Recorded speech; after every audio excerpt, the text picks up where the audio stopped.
இயேசுவில் அன்புக்குரியவர்களே, யார் அவசியமானவர்கள்? தனியாவெல்லாம் இந்த உலகத்தில் வாழ்ந்துட முடியாதுங்க. ஏன்னா எப்பவுமே இன்னொருவரோட உதவியை நாடி தான் நம்ம இருக்கிறோம்.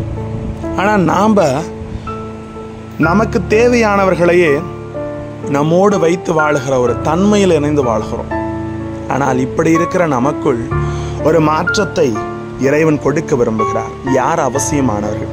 சற்று ஆழமாக சிந்தித்து இறைவனிடத்தில் நம்மை இணைத்துக் கொள்ளுகிற பொழுது இறைவார்த்தை நம்மோடு இணைந்து நம்மை வழிநடத்துகிறது மேன்மை என்று சொல்லித்தரப்படுகிறது.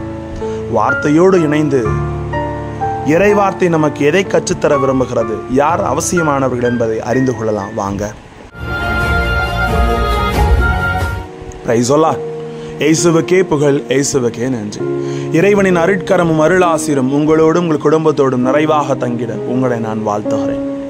அன்பில் இனியவர்களே, நமக்கு அவசியமானவர்கள் அவசியமற்றவர்கள் என்று 2 பட்டியலை தயார் செய்யுங்கள் என்று யாராவது சொன்னால், அவசியமானவர்கள் பட்டியல் கண்டிப்பாக நமது வளத்துக்காகவும் வளர்ச்சிக்காகவும் யார் தேவைப்படுகிறார்களோ அவர்கள் இருப்பார்கள். நமது வளர்ச்சிக்கு உதவாதவர்கள் பட்டியலில் அவசியமற்றவர்கள் இடம்பெறுவார்கள். ஆனால் ஒரு விஷயத்தை நம்ம புரிஞ்சுக்கணும், தேவை இருக்கும் வரைத்தான் நீ தேவைப்படுவாய். அது எல்லோருமே மறந்து விடக்கூடாது. ஆனால் சற்று மாற்று கருத்தை இன்றைய நற்செய்தி பதிவு செய்கிறது. இயேசு கிறிஸ்து அழகாக நமக்கு உணர்த்த முற்படுகிறார். யாரெல்லாம் உமது உதவியை அவசியமாக கருதுகிறார்களோ அவர்களே நமக்கு அவசியமானவர்கள். காரணம், நாம் ஒவ்வொருவரும் நிலைவாழ்வு பெற்றுக்கொள்ள அவர்கள் நமக்கு தேவைப்படுகிறார். யாரெல்லாம் வேணான்னு ஒதுக்குறியோ அவங்க தான் உமது வாழ்க்கைக்கு அவசியம் என்பதை இறைவன் உணர்த்துகிறார். இன்றைய நற்செய்தியின் தொடக்கமே போதகரே நிலைவாழ்வை உரிமையாக்கிக் கொள்ள நான் என்ன செய்ய வேண்டும் என்ற கேள்வியோடு துவங்குகிறது. இந்த கேள்விக்கு பல பதில்கள் இன்றைய நற்செய்தியில் இடம்பெற்றாலும் கடைசியாக சொல்லப்படும் பதிலே சரியான பதிலாக அமைகிறது.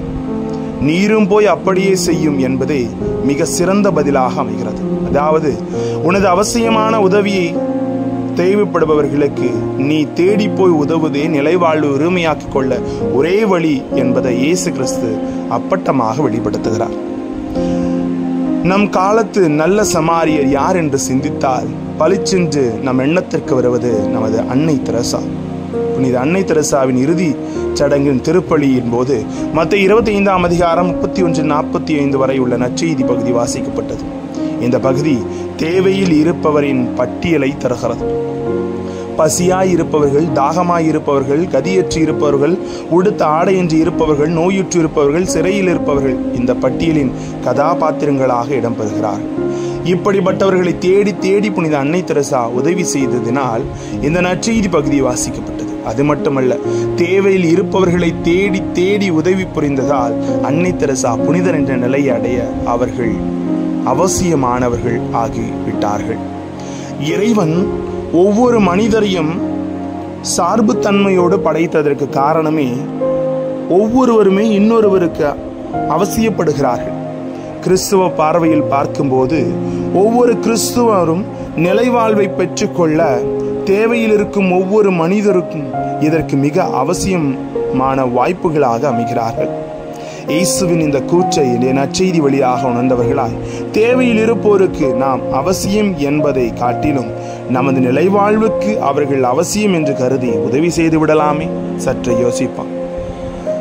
ஐ can exist in the world alone அப்படின்னு சில பேர் சொல்லுவாங்க. Without the other we cannot exist. அதாவது, நான் தனியாக எவனோட உதவி இல்லாமல் வாழ்ந்துட முடியும்னு எல்லாருமே சொல்லுவது வழக்கம். ஆனால் ஒருவர் இன்னொருவரை சார்ந்த ஒரு சார்பு வாழ்க்கை தான் நமக்கு.